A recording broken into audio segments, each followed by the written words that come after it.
distinguished ranking member, Mr. Himes, for his opening statement. Thank you, Mr. Chairman, and good morning and welcome to our witnesses. As the chairman said, this hearing is an important opportunity for our committee and the American people to hear directly from the senior leadership of the intelligence community about the threats that our nation faces.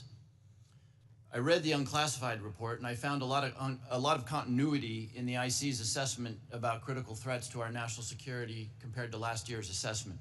The IC continues to see threats from our principal adversaries, China, Russia, Iran, and North Korea.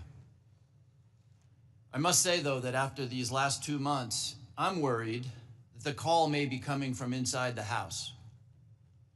This report calls Russia, and I quote, an enduring potential threat to U.S. power, presence, and global interests. But as far as I can tell, we're now on Team Kremlin. We vote with them and against our allies in the United Nations. We humiliate President Zelensky in the Oval Office. The president's chief Russian negotiator, Steve Witkoff, is repeating Russian talking points and participating on a madcap signal chat about an attack on Yemen while inside Russia.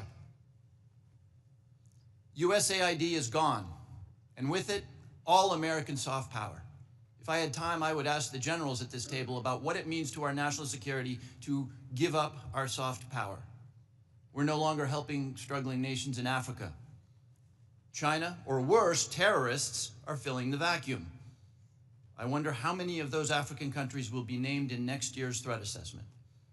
Thanks to DOJ, the men we paid to guard the most vicious ISIS terrorists in the world in Syria walked off the job. Do you think we'll see their names in this document next year? Elon Musk fired the people who maintain our nuclear weapons. Does that feel like a threat to you? Apparently, all of this mayhem is cheered by the President of the United States and by 20-somethings with laptops and nicknames like Big Balls. But I've been doing this for a long time, and I know that Moscow and Beijing and Tehran and Pyongyang cannot believe their luck. Now we come to learn that people in the most dangerous and sensitive jobs on the planet put extremely specific pre-decisional discussions about a military attack on Signal, which could be intercepted by the Russians and the Chinese. Everyone here knows that the Russians or the Chinese could have gotten all of that information, and they could have passed it on to the Houthis, who easily could have repositioned weapons and altered their plans to knock down planes or sink ships. I think that it's by the awesome grace of God that we are not mourning dead pilots right now. The two general officers sitting at the table and the people who work for all of you know that if they had set up and participated in the signal chat, they would be gone. And they know that there's only one response to a mistake of this magnitude. You apologize, you own it, and you stop everything until you can figure out what went wrong and how it might not ever happen again. But that's not what happened. The Secretary of Defense responded with a brutal attack on the reporter who did not ask to be on the signal chain. Yesterday, our former colleague Mike Waltz did the same in the White House and then went on Fox to call Jeff Goldberg a loser. What do you think the people who work for you are seeing and learning from that? Now, except for that last part, almost all of the mayhem slowly eroding our safety, our standing, and our security in the world has largely happened outside the IC. If you had a part in that, and I suspect you did, I thank you.